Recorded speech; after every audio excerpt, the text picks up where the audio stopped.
C'est grâce à Baba Loukou que Aliko Dangote est devenu riche. Il ne s'arrête pas à une phrase, il développe, il détaille, il raconte avec assurance. Ils disent que ce contrat dont il parle n'est pas un simple accord, mais un moment précis, un point de bascule, une décision qui aurait changé toute la trajectoire. Ils décrivent une rencontre, un échange, une validation. Ils affirment que rien n'est venu au hasard, que chaque étape après ce moment aurait été alignée.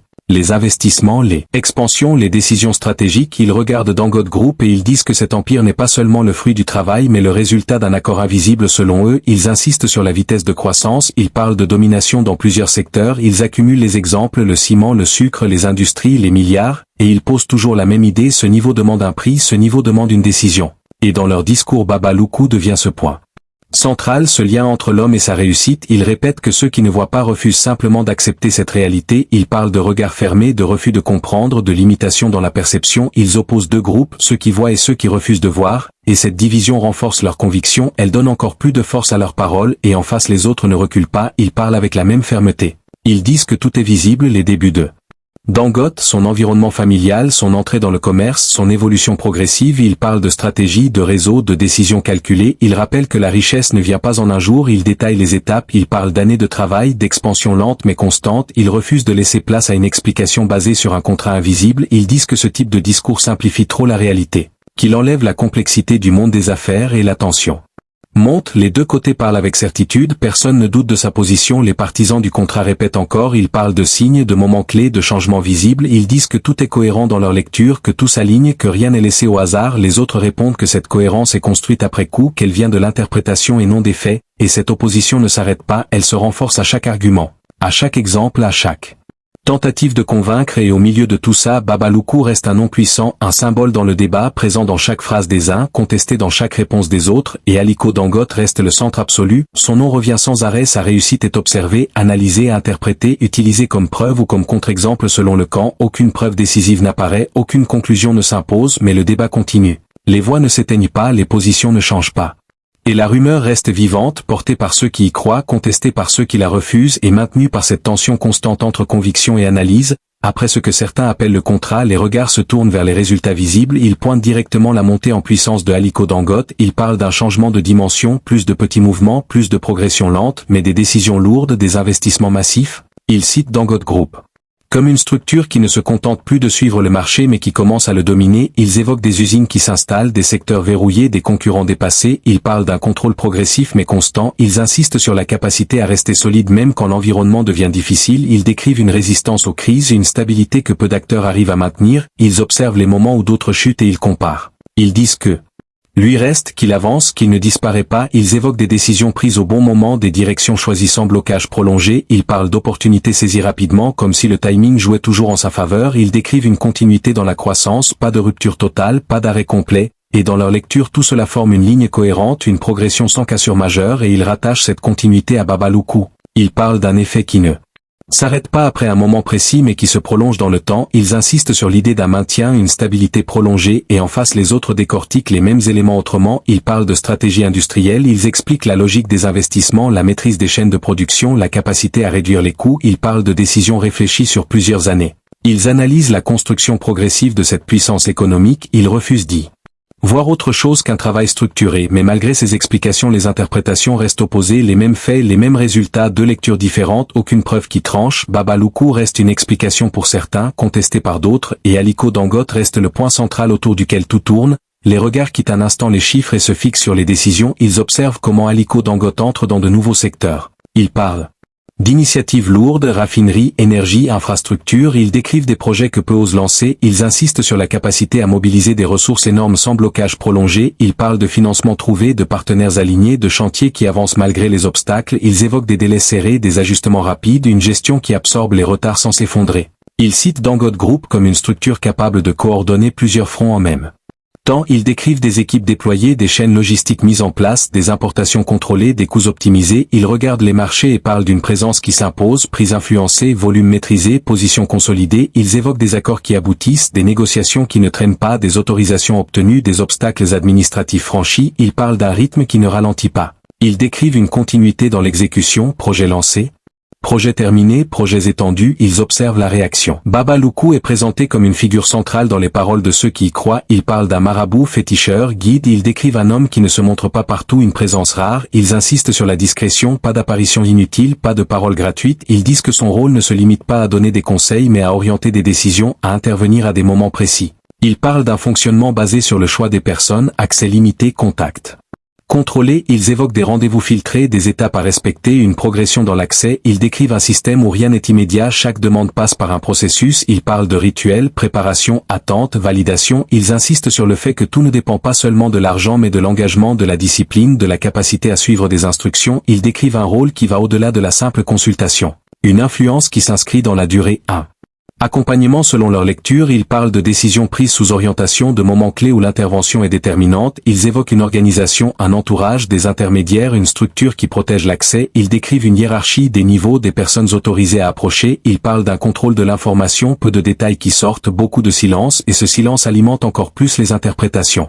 Ils disent que ce fonctionnement prouve une maîtrise, une gestion du visible et de l'invisible selon eux, et en face d'autres regardent la même description autrement. Ils parlent d'image, de construction d'autorité, de perception renforcée par la rareté. Ils disent que la discrétion crée la valeur, que le filtrage renforce la réputation, que le mystère attire. Ils décrivent un rôle social, d'influence, d'organisation autour d'une figure centrale. Ils analysent le fonctionnement comme un système structuré qui produit de la confiance chez ceux qui adhèrent. Les deux lectures restent opposées. Baba Luku est vu soit comme une source de pouvoir spirituel, soit comme une figure construite par la perception, aucune preuve qui tranche, mais une présence forte dans les discours et un rôle qui continue d'être défini différemment selon ceux qui en parlent. Dans les récits, Baba Luku n'est plus seulement une personne, ils le décrivent comme un point de passage, un filtre entre les intentions et les résultats. Ils disent que ceux qui viennent à lui ne repartent jamais avec la même vision, ils parlent de transformation de mentalité, changement de décision, orientation de vie, ils insistent sur l'idée d'une influence qui commence avant même la rencontre, des préparations, des conditions à respecter, des signes à observer selon eux, ils décrivent un fonctionnement basé sur l'attente, la patience, la validation progressive, ils disent que rien n'est immédiat, que tout suit un rythme imposé.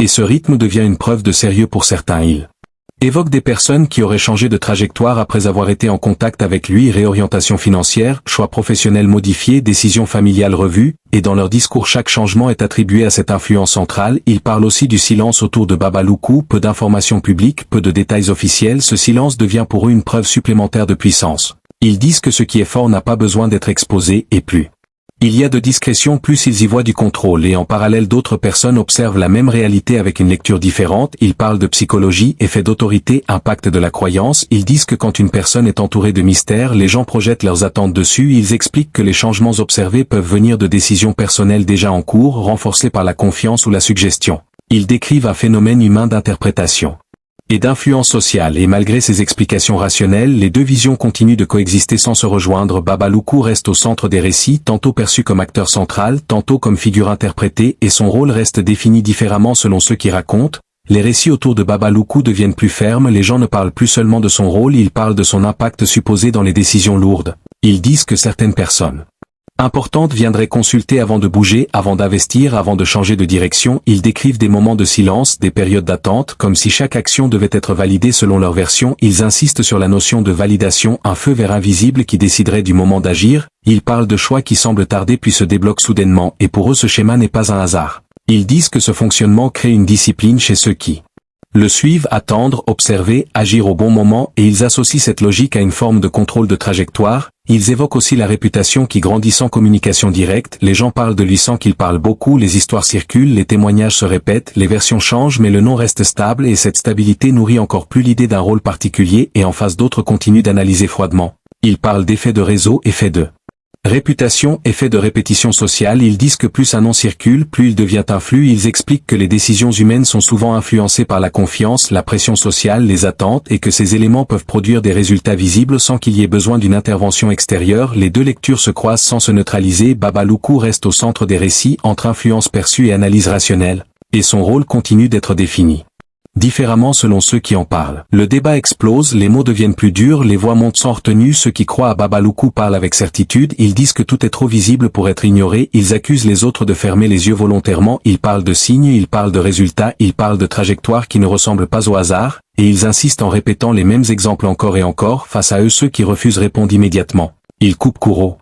Affirmation, ils parlent de manipulation mentale, de rumeurs amplifiées, de récits construits après coup, ils disent que les gens cherchent des explications simples à des réussites complexes, la tension monte encore, les échanges deviennent personnels, les accusations fusent, les uns traitent les autres d'aveugles, les autres parlent de crédulité, personne ne recule, personne ne nuance, le dialogue devient confrontation. Les arguments ne servent plus à convaincre mais à dominer la discussion, et Baba Loukou devient le point central de toutes les attaques et de toutes les défenses, son nom est lancé comme une preuve pour les uns, comme une illusion pour les autres, la discussion n'est plus calme, elle devient un choc frontal entre deux visions du monde, une vision basée sur la croyance et une vision basée sur les faits, et aucune des deux ne cède du terrain, la dispute continue sans fin, alimentée par la colère, la conviction et le refus de se laisser convaincre. Le débat ne redescend pas, il se durcit. Encore, les groupes se forment clairement, ceux qui défendent Baba Loukou restent groupés, ils parlent fort, ils se coupent la parole, ils répètent que les faits sont trop visibles pour être ignorés, ils citent des réussites, des changements de vie, des retours positifs selon leurs récits, ils disent que les gens refusent de voir ce qui est évident parce que ça dérange leur compréhension du monde et ils insistent sur le mot résultat, pour eux c'est ça la preuve. Face à eux les opposants ne reculent pas.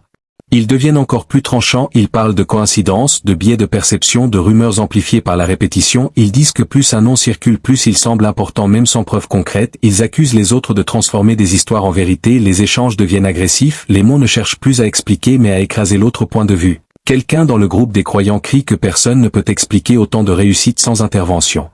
Extérieur, les autres répondent immédiatement que la réussite a toujours des causes visibles, travail, opportunités, réseaux, choix économiques et que tout le reste est une construction mentale, les noms reviennent encore et encore, Baba Loukou est utilisé comme argument central par un camp et comme exemple de rumeur par l'autre, la tension devient presque physique, les gens se rapprochent, les gestes accompagnent les paroles, les accusations deviennent directes. Certains disent vous refusez la vérité. D'autres répondent vous refusez les faits, la discussion sort du cadre calme, elle devient confrontation pure et même les tentatives de calmer le débat échouent rapidement parce que chaque camp est déjà enfermé dans sa logique, les croyants voient des signes partout, les sceptiques voient des explications partout et chaque événement évoqué devient une preuve pour les uns et une illusion pour les autres, aucun terrain d'accord ne se crée, les positions restent figées. Et la discussion continue de tourner autour du même noyau, Baba Loukou au centre des interprétations et la réussite attribuée ou expliquée différemment selon les camps, la scène se termine sans résolution, avec deux visions qui coexistent sans jamais se rejoindre, portées par la colère, la conviction et le refus total de céder, le débat atteint un autre niveau, les groupes ne s'écoutent plus vraiment, ils réagissent, ils attaquent directement les idées de l'autre camp. Les croyants dans Baba Loukou parlent maintenant avec plus de certitude encore, ils disent que les explications rationnelles sont trop limitées pour comprendre certaines réussites, ils insistent sur les résultats visibles dans la vie des gens qu'ils citent, ils parlent de changements rapides, de situations débloquées, ils disent que trop de coïncidences alignées finissent par devenir un schéma, face à eux les sceptiques deviennent plus froids dans leur ton, ils parlent de logique, ils démontent les arguments un par un, ils disent que les récits sont construits après les faits, que les histoires circulent et se renforcent à chaque répétition, ils accusent l'autre camp de transformer des impressions en preuves, le ton monte encore, les phrases deviennent plus courtes, plus sèches, les interruptions sont constantes, personne n'attend la fin de la phrase de l'autre et dans ce chaos verbal Baba Loukou devient le nom central qui déclenche tout, un mot suffit pour rallumer la tension, un exemple suffit pour relancer le conflit. Certains crient que refuser de voir c'est chose c'est être fermé au réel, d'autres répondent que croire sans preuve c'est abandonner la logique, le groupe se fragmente encore plus, des sous-groupes apparaissent même dans chaque camp, certains sont plus radicaux, certains plus nuancés, mais la majorité reste enfermée dans son point de vue, les échanges deviennent répétitifs dans leur intensité, les mêmes arguments reviennent sous des formes différentes, les accusations continuent, aveuglement contre crédulité, illusion contre vérité et personne ne lâche, la scène devient une boucle de confrontation où chaque tentative de conclusion relance immédiatement un nouveau conflit, et au centre de tout ça Baba Loukou reste un nom qui structure le débat sans jamais être présent, une référence utilisée comme preuve ou comme rejet selon le camp, et la discussion continue sans issue claire, portée uniquement par la conviction et le refus de céder. La foule est compacte, les voix se chevauchent, quelqu'un crie Baba Loukou décide de tout, un autre répond prouve-le maintenant, les bras se lèvent, les regards s'affrontent, un homme avance, vous avez vu les résultats ou pas, une femme réplique, les résultats viennent du travail, un groupe applaudit, un autre siffle, une voix lance, vous avez peur d'accepter la vérité, réponse immédiate, vous inventez des histoires, les corps se rapprochent, les doigts pointent, un jeune hurle, les portes s'ouvrent.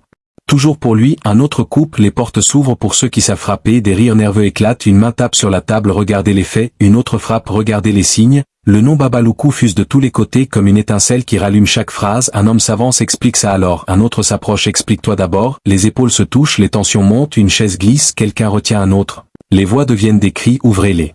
Restez logique, les mots s'entrechoquent sans pause, sans filtre, un silence brutal tombe une seconde, un regard fixe l'autre, tu crois vraiment à ça, réponse immédiate et toi tu refuses de voir, les respirations sont lourdes, les poings serrés, personne ne recule, personne ne baisse la voix et au milieu de tout ça un seul nom continue de tomber comme un coup sec, Baba Loukou, Baba Loukou, Baba Loukou.